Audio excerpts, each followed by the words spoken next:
It is an incredible pleasure for me to welcome General Tim Haugh. Of course, many of you know him as the director at the National Security Agency, also Cyber Command. Very pleased to say that he was also taking the main stage at the Cyber Brief conference, threat conference last year as one of the main speakers. And I think General Haugh, when we welcomed you then, China might have been one of the first words out of your mouth. I suspect that not a lot has changed on that for you. So let's just dig right in. Welcome.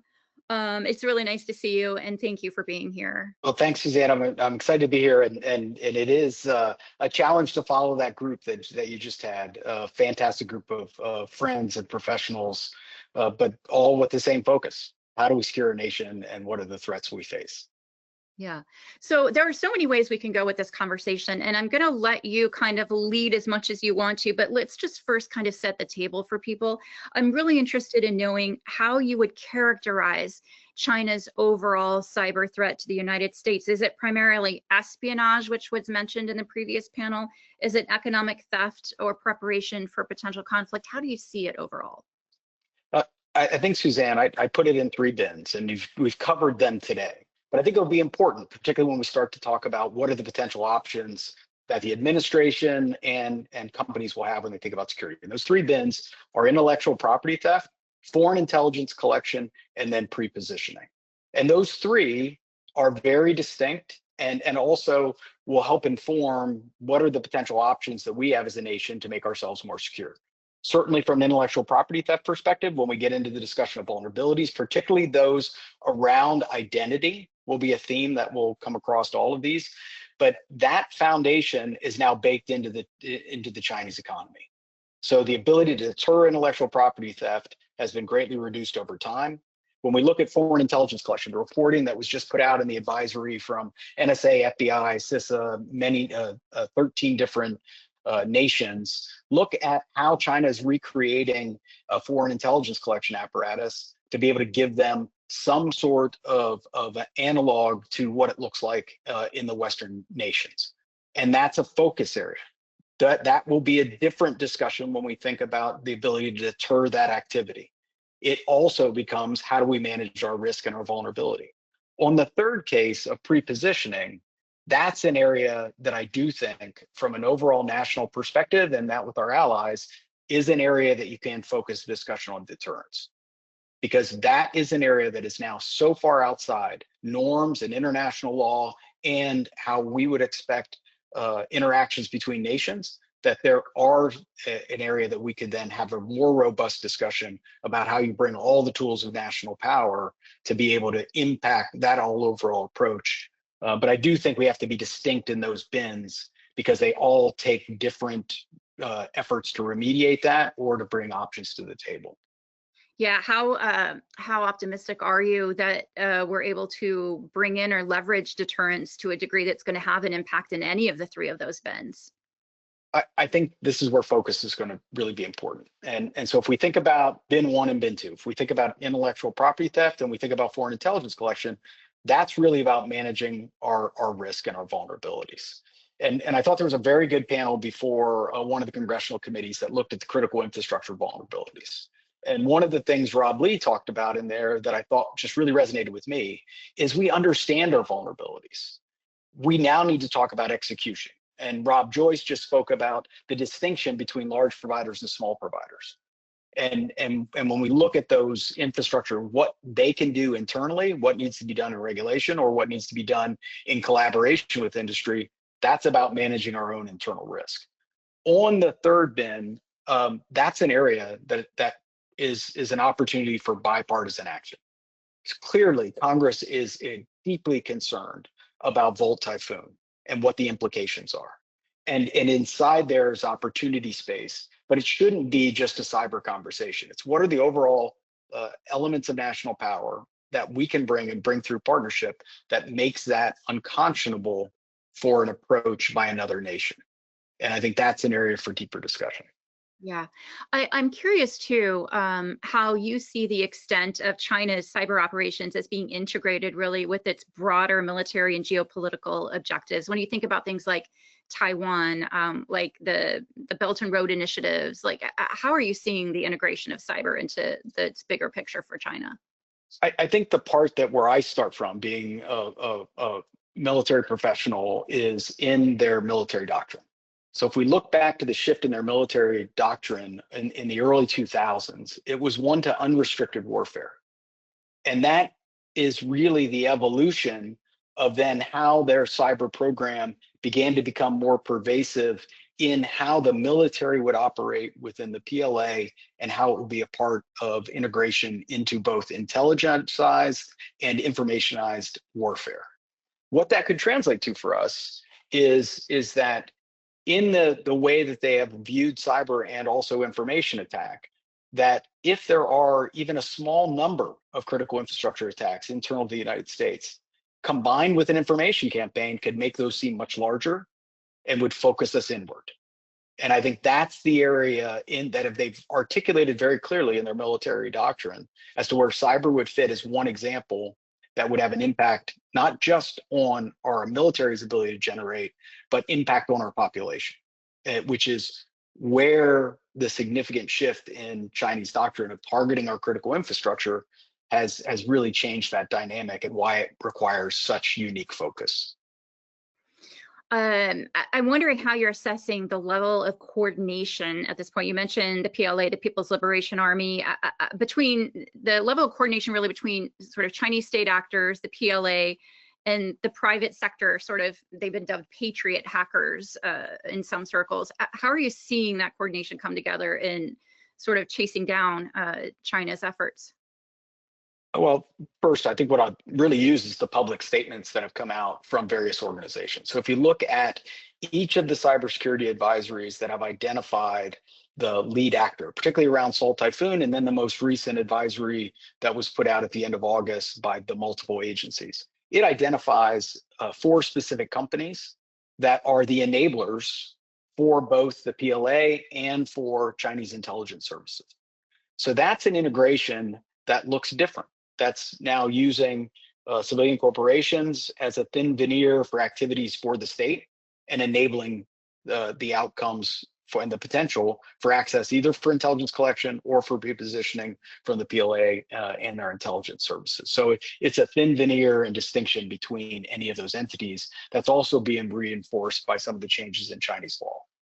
Yeah, we talked about the infrastructure threat. I don't think we can ever talk about it enough, but I'm curious too about how you're looking at how China is using AI and automation and how that's changed the scale and the sophistication of its intrusions.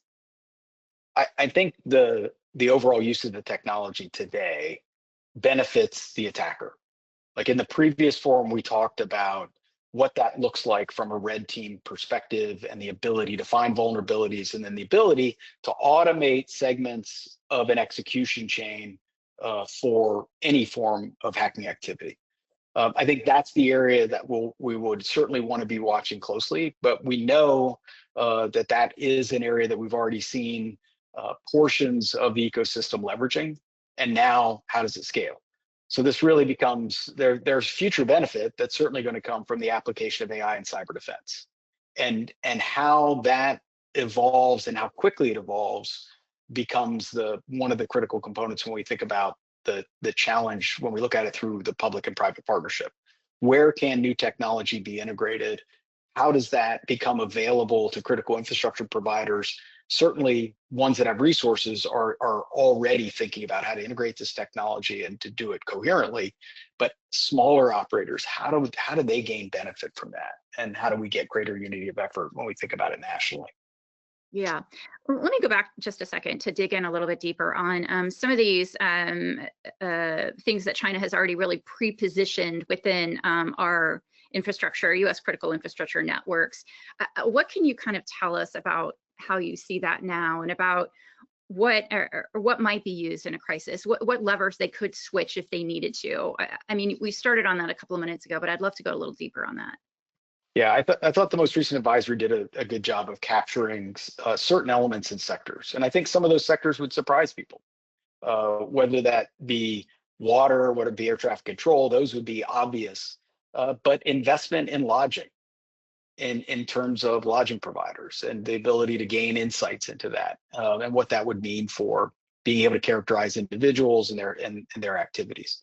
I think what we saw and what I testified publicly to is that around Fall Typhoon was at times a campaign that looked coherent, meaning targeting specific subsectors of critical infrastructure in ways that we would be against our laws and our values, but also areas that were just pure target of opportunity.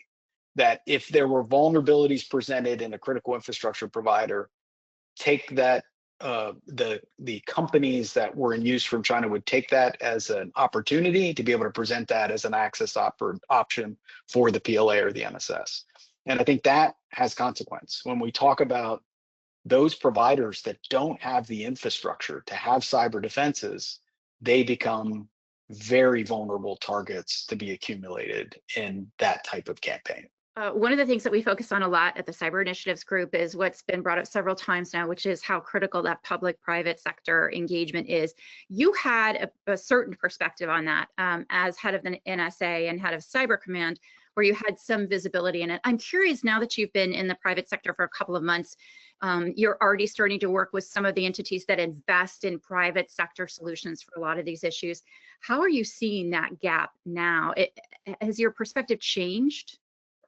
So I'll put it in two different bins, because I think the collaboration between industry and the federal government is one that continues to be opportunity space. Mm-hmm. When we look at even the 2015 law and the focus on the cybersecurity solarium, many of the things were around information sharing. And I think the question that we should ask ourselves, of course we should have collaborative information sharing, and the government should be making available as much information as we can, as fast as we can, that would help companies secure their networks, and vice versa. What is the information that would, through industry vantage point, allow us to be more secure as a nation? But is that adequate? Is that really the end state? Is information shared really our end state? In the previous panel, we talked about the number of entities that don't have the ability to take information, cyber threat information, and turn it into action. So it's really about how do we evaluate ourselves in the public-private partnership that makes us more secure as a nation. And that is an area that we should be having discussion in terms of Congress. What's the right and left limits of the federal government and how that interaction occurs? For an industry perspective, where can industry receive assurances that if they collaborate with the federal government for a nation state hacking activity, how can they get some form of protections that when they share that information, that won't be used for a response from certain regulatory bodies? Like, there's that conversation, not about information sharing as a metric, but as security of our nation and security of intellectual property, denial of foreign intelligence collection, and also securing our critical infrastructure should be the metric. Yeah. Based on what you've seen in the past, and again, what you're able to talk about, I'm curious, how concerned are you about the alliance now between China and Russia, that we've seen a much closer, cooperative, friendly, pick your word to describe that relationship, since particularly the Russian invasion of Ukraine? Are they now sharing capabilities? Are there still limits? Is it a greater threat when these particular countries come together, throwing in Iran and North Korea as well? And then what does that mean for U.S. allies and how important they become to the U.S.'s ability to both defend and then stay ahead of these threats? Yeah, so I'll just give my own personal opinion, which is, at the core, we're talking about 4 autocracies.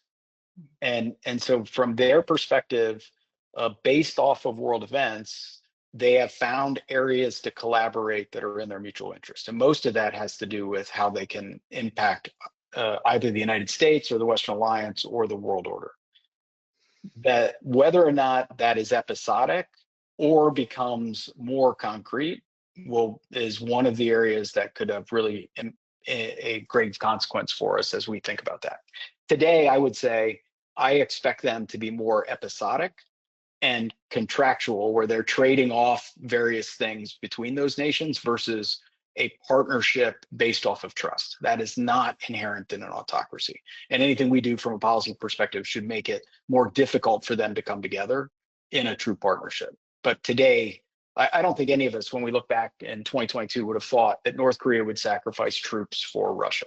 that Iran would be the necessary provider of military capability to Russia, and that China would end up in a situation where they're the financial lifeline for Russia. All of those things are potentially temporal and contractual. And that's an area from an overall policy and an ability to monitor and observe is something that we should be watching very closely. So what does that mean for U.S. alliances as well? We've seen, we have information sharing alliances with other trusted countries. We've got broader partnerships with other countries that are also under threat from China. So how important does that become, and how are you thinking about that relationship? I think they're critically important, and you see it in each of these advisories. The number of nations that contributed to that last advisory is really telling of the commonality of the threat. And it is an area where we can continue to provide global leadership. It's consistent with the cybersecurity EO. It's consistent with our overall protection as a nation. So I would expect this to continue to be a priority and an area that it can be built upon in terms of the collaboration with our allies and partners. Let me ask you, I know that you're very focused on looking ahead, knowing what to expect, what's coming around the corner. I'd like to ask you where you see China's cyber capabilities heading in the next 5 to 10 years, but I don't know that we have that long. Maybe it should be a closer horizon. What do you see in the next 5?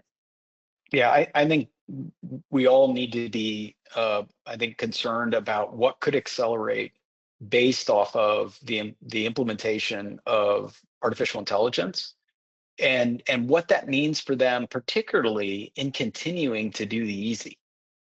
Like the identification and exploitation of known vulnerabilities is one where they're excelling, and the ability to accelerate that work then allows them to get to objective number 2. So if you can break the edge router and now you get after identity, that identity component becomes an opportunity to be able to sustain and make it more difficult to be identified in those networks, which then drives us to where do we need to innovate.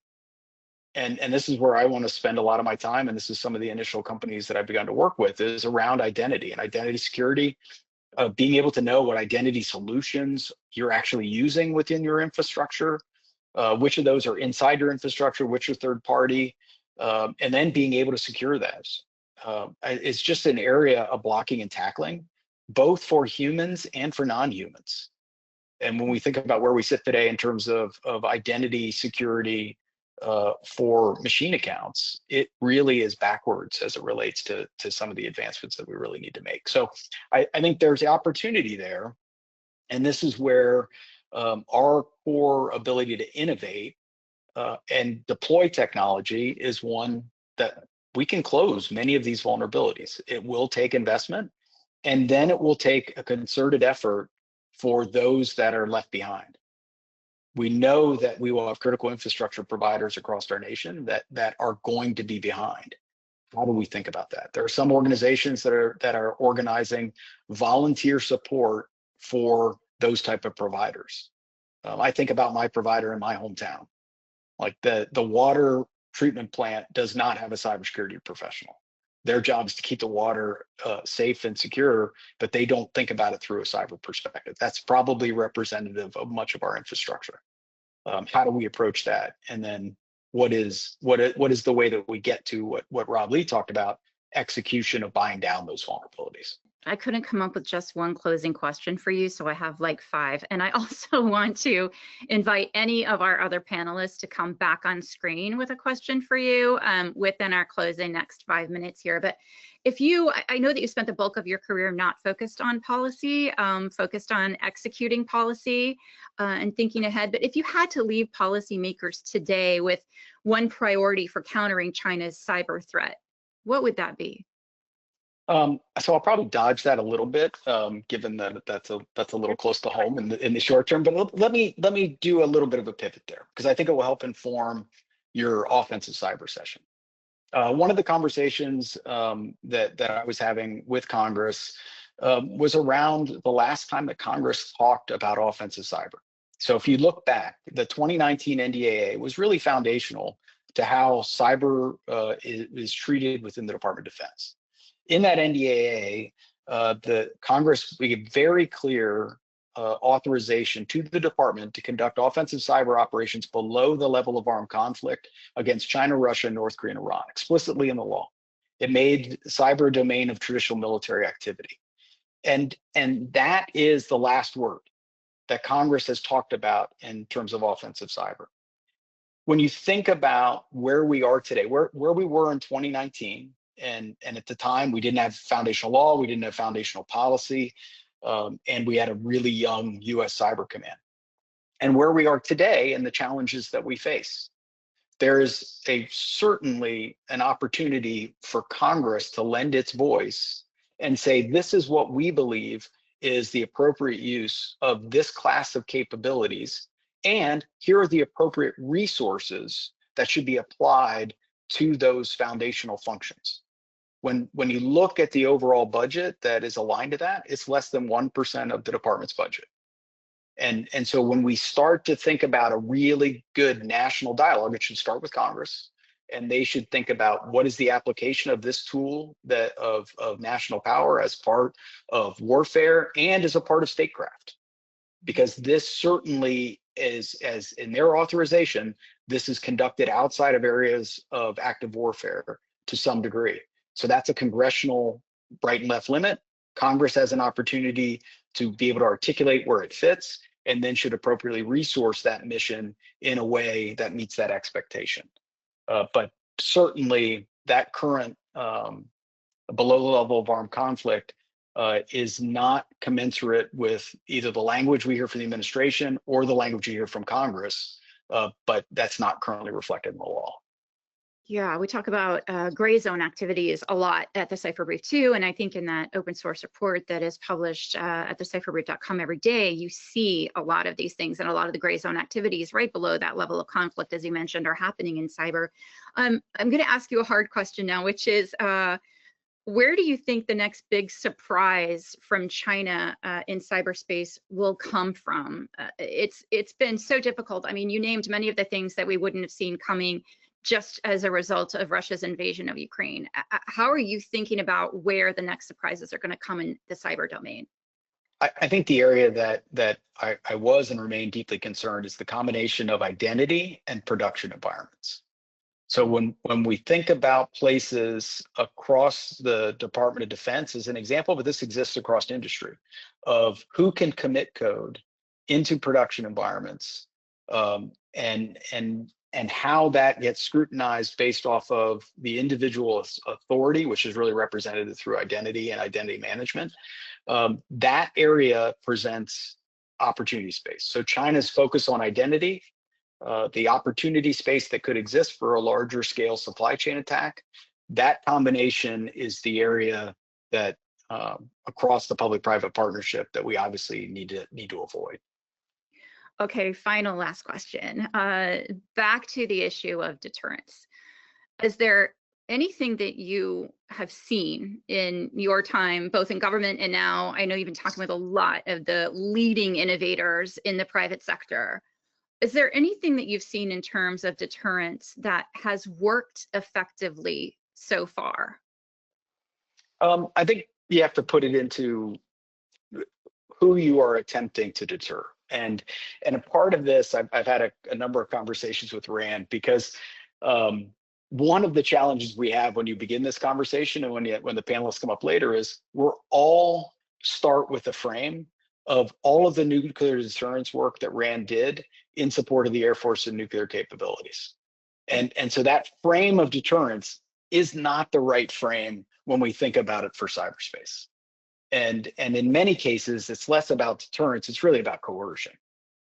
Because we are trying to get an actor to do something differently than what they've already done. So China has already done a decade plus of intellectual property theft. They have committed significant resources to being able to collect intelligence, and now they have pivoted to using some of that capability to pre-position in critical infrastructure globally. That is now not deterring them from that. We must coerce them to change that behavior. And that's going to require a use of all of the tools of national power to change that behavior. Where I have seen some areas be successful is in the combination of the cyber activity with information activities that amplify it in a way, particularly in autocratic regimes, that if somebody's operating outside of the bounds of that own autocracy, that's a vulnerability they've presented for themselves, and or if they're doing something that's against one of the foundational precepts of that regime, they're vulnerable. And so how that gets exposed is an opportunity space that based off their own vulnerabilities within their own system is an area that can change behavior. That's fascinating. General Tim Haugh, let me just come to you for any closing thoughts that are really top of mind for you right now as you engage on continuing your mission in the private sector. Well, I think number one is just like everybody on this call, we have the same shared desire to make sure that our nation's secure in cyberspace and to be able to have a successful economy that's unimpeded by foreign activity and intellectual property theft, and that we can protect our secrets, and to be able to make sure that if called upon, our military is able to act and give the president options in all domains. I certainly want that to be successful. And so now try to find ways to be able to do that, either inspiring people to public policy through education or working with industry to be able to innovate in ways that make us more secure and also more capable. And so I'm excited to do that and look forward to partnering with everybody on this team as we go forward. And I know the education component is important to you, and we're grateful to have you as a new principal member of the Cyber Initiatives Group as well. General Tim Haugh, former director of the NSA and commander of Cyber Command, thank you so much for your time. It's great to see you.